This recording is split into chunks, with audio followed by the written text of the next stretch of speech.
Al-Quran diturunkan di Jazirah Arabia, di tanah yang tandus dan kering.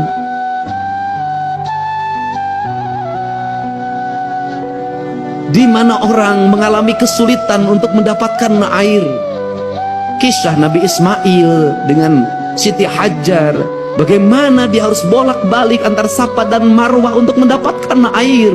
Begitu beratnya untuk mendapatkan air. Rumput-rumput mengering, batu-batu bertebaran, debu-debu berserakan. Di tempat-tempat di mana manusia mengalami kekeringan alam, lahirlah kekeringan hati, lahirlah kekejaman.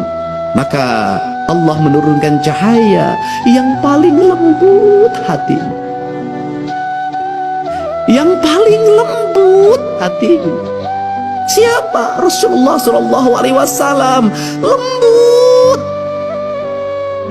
Karena kelembutan itulah Al-Quran diturunkan. Tidak mungkin Al-Quran turun, nur cahaya kebenaran yang hadir ke hatinya Kanjeng Rasul. Kalau Kanjeng Rasul tidak memiliki kelembutan hati yang lebih lembut dari sutra apapun, tidak mungkin. Maka dari kelembutan itu lahirlah ucapan-ucapan yang lembut. Dari ucapan-ucapan yang lembut itu lahirlah ucapan-ucapan yang indah.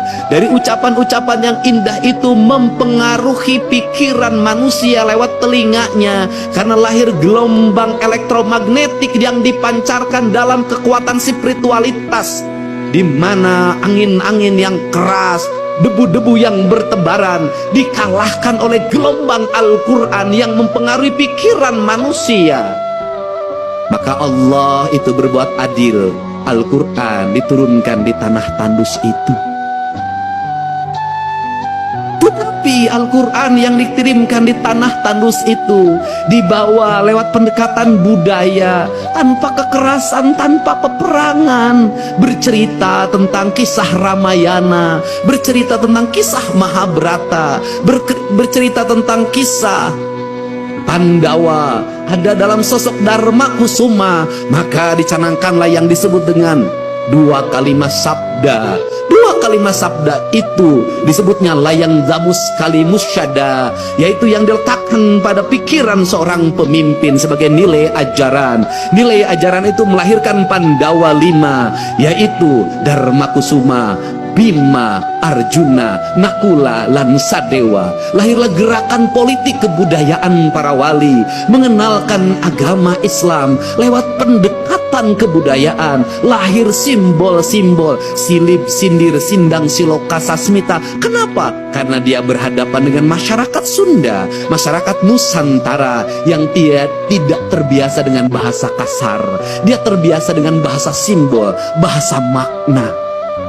Karena dia terbiasa bahasa simbol, bahasa makna, maka masuk dalam ajaran, dalam pembelajaran. Quran pun disampaikan dalam pembelajaran dan ajaran.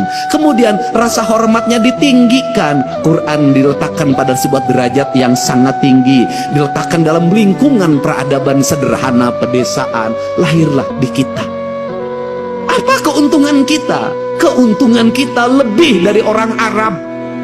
Keuntungan kita lebih daripada Jazirah Timur Tengah. Kenapa keuntungannya? Kita mendapat dua. Satu, kita mendapat Al-Quran sebagai sebuah produk nilai ilahiyah yang memiliki nilai estetika yang sangat tinggi.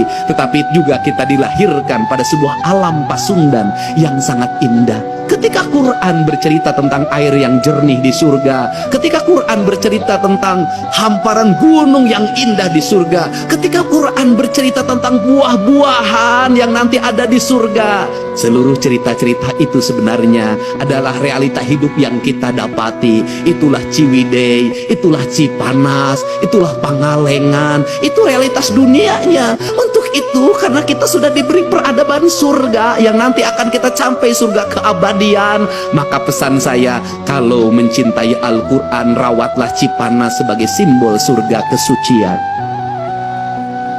Rawatlah Ciwidey, rawatlah Pangalengan, Lawatlah gunung-gunung itu yang melahirkan air yang mengalir, bak sepenggal tanah yang diturunkan dari surga. Lawatlah pohon-pohon itu, karena itu adalah alam yang digambarkan oleh Allah dalam Al-Quran. Jangan terbalik. Satu sisi kita sangat memaknai Al-Quran dan menghormati Al-Quran sebagai ayat yang tertulis, tapi di sisi lain tangan kita merusak alam, padahal itu adalah ayat yang tidak tertulis. Jadi saya tidak mau lagi dengar ke depan. Mudah-mudahan saya akan berusaha dengar Cipanas, berubah pikirannya menjadi jelek. Dengar Ciwidey, berubah pikirannya menjadi jelek. Dengar Pangalengan, berubahlah pikiran menjadi jelek.